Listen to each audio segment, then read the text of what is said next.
झारखंड प्रदेश बिरसा मुंडा के जन्मदिन पर बना है। आबो दिसम आबो राज हम लोग का सपना था और है, मगर इस सपने को साकार करने के बदले पक्ष और विपक्ष आदिवासी मुद्दों के बारे में ईमानदार नहीं है। फिलवक्त हेमंत सोरेन साहब मुख्यमंत्री है, उनसे आदिवासी सेंगेल अभियान का 5 सवाल है, उसका जवाब उनको देना चाहिए, नहीं तो गद्दी खाली करना चाहिए। पहला सवाल है, सरना धर्म कोड की जगह सरना आदिवासी धर्म कोड प्रस्ताव पास किया विधानसभा में 11 नवंबर 2020 को, बिना राज्यपाल के सहमति और अनुशंसा के दिल्ली भेज दिया। लोगों को लाडू खिला दिया, अपने भी खा गया कि हो गया, लेकिन वो प्रस्ताव वापस आ गया। तो एक प्रकार से लटकाने भटकाने और ईसाइयों को तुष्टिकरण के लिए इन्होंने ऐसा किया था। तो हम लोग का सवाल है, ऐसा क्यों किया? सरना धर्म कोड की मान्यता के संबंध में आपने धोखाबाजी किया। दूसरा सवाल है, आदिवासियों का ईश्वर मारंग गुरु पारसनाथ पहाड़ जो गिरिडीह में है, इसको 5 जनवरी 2023 को इन्होंने भारत सरकार को चिट्ठी लिख के दे दिया, यह पहाड़ या मारंगबुरु हमारा जैन धर्म वालों का है।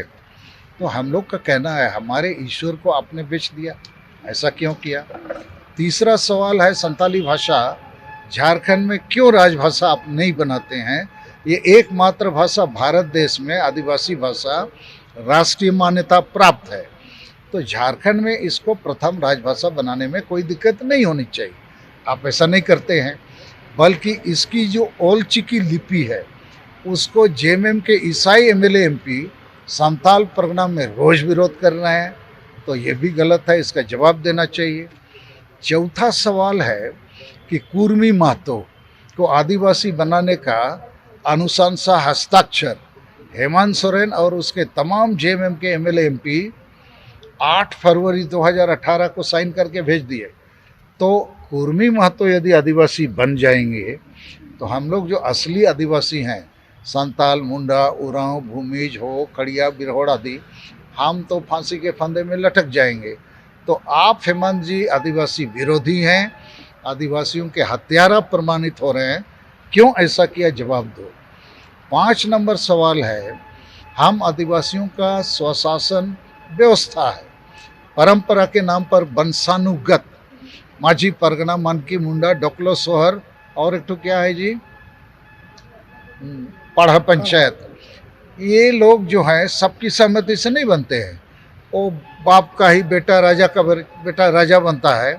इसके चलते क्या है, अधिकांश ये लोग अनपढ़, पियक्कड़, ना समझ, संविधान कानून नहीं समझते हैं।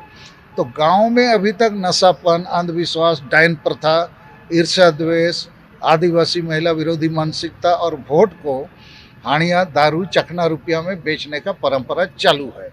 तो गांव में एकता नहीं है, तो गांव में एकजुट आदिवासी नहीं होगा तो बड़ा जन आंदोलन कैसे होगा? तो इन तमाम कारणों से हम लोग पिछड़ गए हैं। लेकिन हेमंत सोरेन क्या कर रहा है, उस डोकलो सोहर, पढ़ा पंचायत, माझी परगना, मनकी मुंडा को बोल रहा है, तुम लोग जैसे हो, अच्छे हो, ये सब करते रहो, गांव वालों को ढकेल के रखो, मार के रखो, हम ऊपर से महीना में ज़्यादा पैसा देंगे, मोटरसाइकिल भी एक ठो देंगे, घर भी बना के देंगे।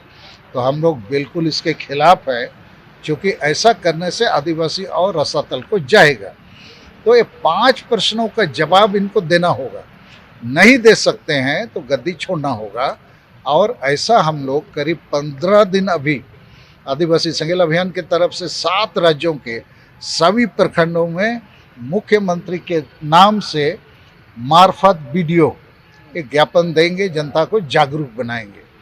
और 30 जून 2023 को कलकत्ता के ब्रिगेड परेड मैदान में विश्व सरना धर्म कोड जनसभा का हम लोग आयोजन कर रहे हैं। लगभग 5 लाख आदिवासी का हमारा टारगेट है। चूँकि 2011 साल में लगभग 50 लाख आदिवासी सरना धर्म लिखाए थे, हम उनको भी बता रहे हैं, खाली नाम लिखा लेने से नहीं होगा, वहाँ आना होगा, ताकत दिखाना होगा, तब भारत सरकार पर दबाव बनेगा। और संताल भाषाभाषी भी 100 लाख से ज़्यादा हैं, नेपाल, भूटान, बांग्लादेश में भी हैं, तो सब लोग आमंत्रित हैं। भारत में 700 प्रकार के आदिवासी हैं। भारत में 47 लोकसभा के आदिवासी एमपी हैं, 562 आदिवासी एमएलए हैं विभिन्न विधानसभाओं में, और अनेक आदिवासी संगठन हैं। तो हम लोग सभी को कलकत्ता के बहुत बड़ी रैली में बुला के भारत देश में एक बड़ी एकता और आंदोलन का आगाज करेंगे। और इसके पीछे हम लोगों ने प्रेरणा लिया है। अमेरिका में एक बार काले निग्रो लोग 300 साल से गुलाम थे, तो उनके बीच में से एक काला व्यक्ति, पढ़ा लिखा, doctor Martin Luther king junior, उसने आह्वान किया कि अमेरिका के काले लोग आ जाओ, कलकत्ता चलो। माने अमेरिका का कलकत्ता, वाशिंगटन, 28 अगस्त 1963 साल में। तो 300 साल से गुलाम काले लोगों को लगा, अरे हम तो ऐसे ही जानवर की तरह हैं, लेकिन हमारे बीच से एक नेता ऐसा आह्वान किया है कि वहाँ जमा होने से हम लोग जीत जाएंगे, चलो देखते हैं। तो इतनी बड़ी सभा वहाँ जुट गया कि दुनिया में इतनी बड़ी जनसभा नहीं हुई थी, और वो लोग जमा हुए और उनको डॉक्टर मार्टिन लूथर किंग ने इतना ही कहा, हम सब ईश्वर के संतान हैं, गोरे लोगों का भी खून लाल है, हम काले का भी खून लाल है, अमेरिका के संविधान में सबके लिए न्याय और अधिकार है, लेकिन चूंकि हम एक नहीं होते थे, आवाज़ नहीं उठाते थे, तो हमको कभी भी न्याय नहीं मिला, आज़ादी नहीं मिली। और आखिर वो सफल हुए और एक काला व्यक्ति बराक ओबामा अमेरिका का राष्ट्रपति भी बना। हम वैसी ही प्रेरणा लेकर 30 जून 2023 को कलकत्ता में भारत के आदिवासियों को जुटा रहे हैं।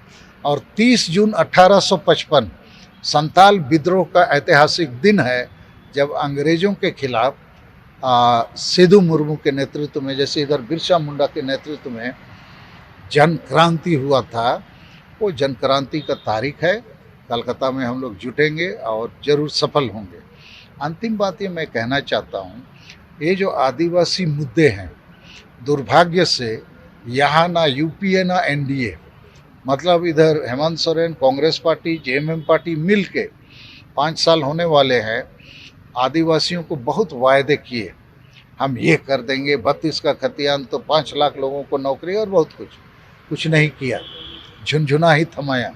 लेकिन इधर जो बीजेपी और बाकी दल हैं, आजसू पार्टी, ये कुछ बोलते ही नहीं है, ना मारंग मुरु के बारे बोलते हैं, ना सरना धर्म के बारे, और ना संताली भाषा के बारे, ना कुर्मी के बारे, और ना गांव में सुधार के बारे। तो हम लोग के लिए बड़ी समस्या है, और इस समस्या से निकलने का एक ही रास्ता है कि सब आदिवासी को एक बड़ा एकता बनाना होगा, आंदोलन खड़ा करना होगा, और इन पार्टियों को मजबूर करना होगा। जैसे हमने नारा दिया है कि भारत सरकार, बीजेपी पार्टी 2023 में हमको सरना धर्म कोड दो, तो 2024 में हम आपको आदिवासी का वोट देंगे। तो एक तरह से आप उन्हें ऑफर दे रहे हैं कि जी, आपको वोट चाहिए, हमको कोड चाहिए, तो लेन और देन है, गिव एंड टेक।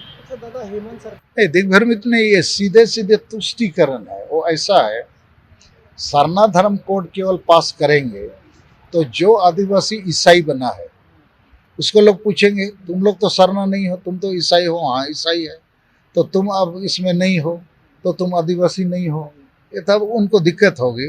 तो हेमंत सोरेन ने क्या सोचा कि सरना को भी डाल दो, आदिवासी को भी, माने ईसाई भी खुश, सरना भी खुश, दोनों का वोट लेते रहो, कंफ्यूज हो जाएगा। आपने कहा कि आरएसएस के प्रमुख मोहन भागवत से भी मिलेंगे, सभी लोगों को जोड़ेंगे, तो उनसे मिलकर क्या आप चाहते हैं? देखिए, बीजेपी का जो पेरेंट ऑर्गेनाइजेशन है वो आरएसएस है, आरएसएस ही बीजेपी को चलाती है। तो हम चाहते हैं आरएसएस के मोहन भागवत भी समझे, और ये नरेंद्र मोदी जी भी समझे कि भाई हम आदिवासी धर्म की मांग कर रहे हैं, सरना धर्म को। तो भारत देश में एक तो मौलिक अधिकार के रूप में है अनुच्छेद 25 के तहत धर्म की मान्यता का मुद्दा। दूसरा, हिंदू धर्म के साथ सिख, जैन और बौद्ध भी हैं, अलग अलग पहचान के साथ। तो उसी की तरह हम सरना को भी मान्यता दे दो ना, ताकि हम ईसाई या मुसलमान ना बने, क्योंकि वो विदेशी भाषा, संस्कृति और धर्म का बात है। हम तो यहाँ के असली आदमी हैं, तो तो असली आदमी को नकली मत बनाओ, ईसाई या कुछ और बनने के लिए प्रेरित मत करो, तो हम पर ध्यान दो। तो मुझे लगता है, हो सकता है कि मोहन भागवत जी और नरेंद्र जी को कोई समझाया नहीं ठीक से। और हमारा तो ऐसा मत है कि बीजेपी में बहुत आदिवासी नेता हैं, मंत्री हैं, बहुत कुछ है, लेकिन वो पद पोस्ट के लिए है। आदिवासी समाज की भाषा भाषा जाति धर्म रोजगार कैसे मिलेगा, उस पर वो ज़्यादा बात नहीं करते। भाषाई आंदोलन पर भी आपने टफकॉन XT 600 HCR TMT रीवा पहले भी बोला था, अगर घर को बनाना है एक्स्ट्रा टफ तो आप भी दिखा सकते हैं अपनी हीरोपंती टफकॉन XT के साथ।